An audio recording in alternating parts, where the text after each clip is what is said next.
The first day of lockdown was hit by chaos amid confusion over who is allowed to travel. Commuter trains were packed after mixed messages from ministers left many workers unclear about restrictions to slow the spread of coronavirus.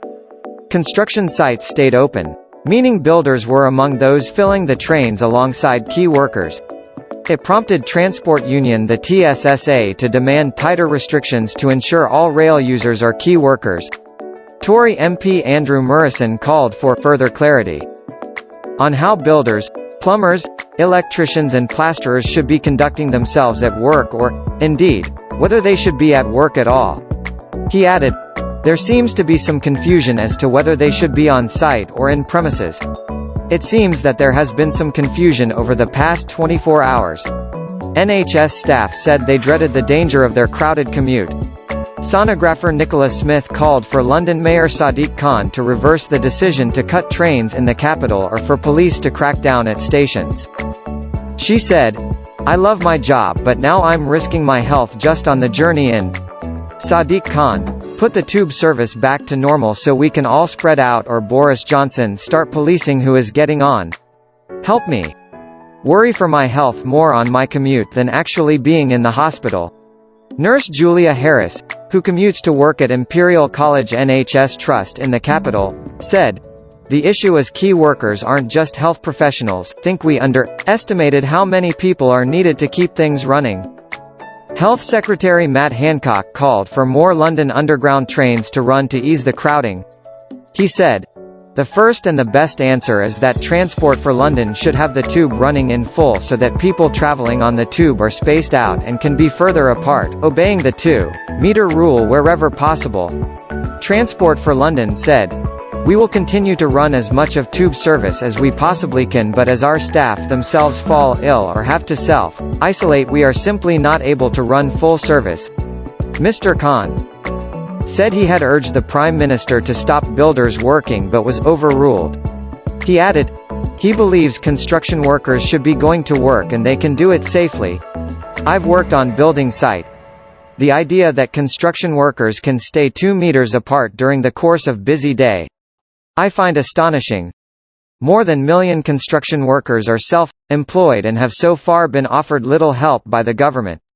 Thousands went into work as normal yesterday after Housing Minister Robert Jenrick told them on Monday, if you are working on site, you can continue to do so, but follow Public Health England guidance on social distancing." But one member of the public sent him photo of men in high-vis jackets crowded together, saying, "How are you keeping builders and their families safe by allowing construction to continue?" Trade union Unite called for the wage assistance scheme announced for employees to cover the self-employed. Train drivers union ASLEF said, "If the government doesn't shut sites and pay self-employment, people will die." A Snap YouGov poll of 2,788 adults showed 93% backed the shutdown called by the PM on Monday night when the public was ordered to stay home, with only essential workers to travel to their jobs if they could not do them at home.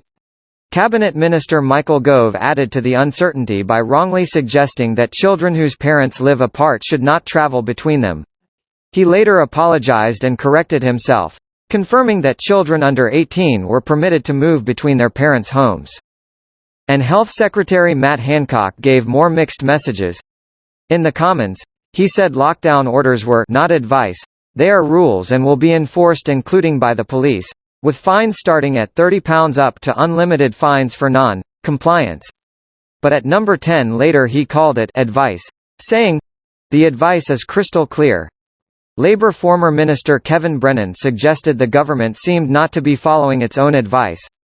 He said, "The Home Office in Sheffield is requiring workers to come in to do work which could be done at home, word processing and admin."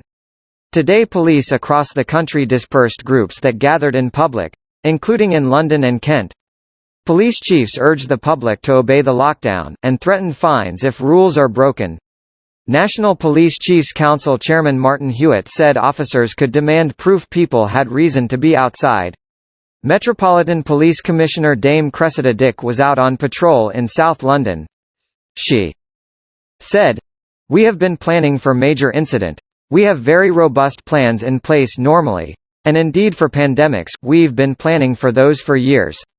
She said that, once the new legislation is in place, my view is that my officers will just carry on talking to people and advising people. The vast majority of people want to comply with the law. The vast majority of people want to keep their society safe.